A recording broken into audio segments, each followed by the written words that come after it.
in Ghana knows Kaba and SLIT, and it is one dress being worn by our mothers mostly and our women. And everywhere you go in Ghana, weddings, parties, naming ceremony, you are definitely going to see Kaba and SLIT, which has nowadays been modernized what we call the corset and other things like that for even our engagement ceremony. But what is the history of Kaba and SLIT? Who invented Kaba and SLIT?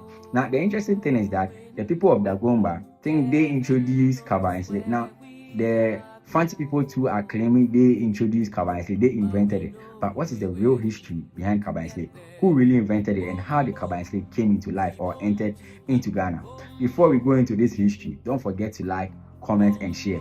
Now, take a pen and paper, sit down, and listen to the real history of Kaba and SLIT. Now, it will interest you to know that Kaba and SLIT was originally influenced heavily by the European people. So the thing is, before the European came in, our ancestors, I mean our mothers, used to cover just their breast and their waist. So that was their style of fashion. But when the European people came in, their wives were wearing this style of fashion called the Victorian style. So when they came inside, our mothers, our sisters loved it, and the local tailors and seamstresses at the time took their idea of the top part to start designing something from their shoulder to their waistline, which became what we call the Kaba, and then they extended the whole length, which became the SLIT.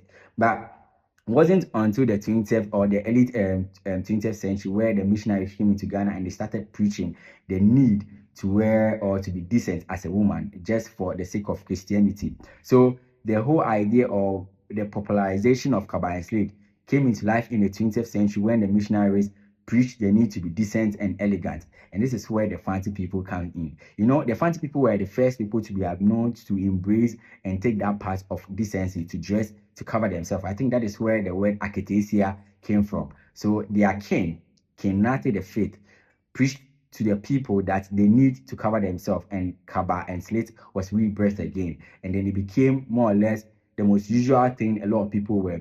But the funny story is that when Kaba and SLIT first came into life, it was a dress known to be worn by illiterate and poor people. So that is the fun fact about Kaba and SLIT. When Kaba and SLIT first came into life, was only the poor people who wore it. It was until post-independence where Kwame Nkrumah preached the need that we should wear Ghana.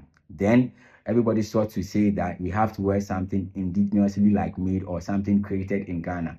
But the interesting part is that the Kaba and SLIT we are seeing right now, right, was modernized by the first professional fashion designer from Ghana. Her name is Juliana Notea. So he's from Accra, right? He's a guy. He's the first person to be known to go to Paris, France to learn fashion, came back to Ghana, and then modernized the whole Kaba and SLIT we are seeing now. So the modernization of Kaba and SLIT, the revolution of Kaba and SLIT, was made by Juliana Notea, popularly known as Shares Juliana. So he is known to has invented or modernized Kaba and SLIT, but the real Kaba and SLIT was heavily influenced by the Victorian style by European masters. So the question is, who is to be attributed to the invention of Kaba and SLIT? That is a big question. But yes, that is the true story about Kaba and SLIT. If this content was very useful to you, don't forget to like, comment, and share for more contents like this.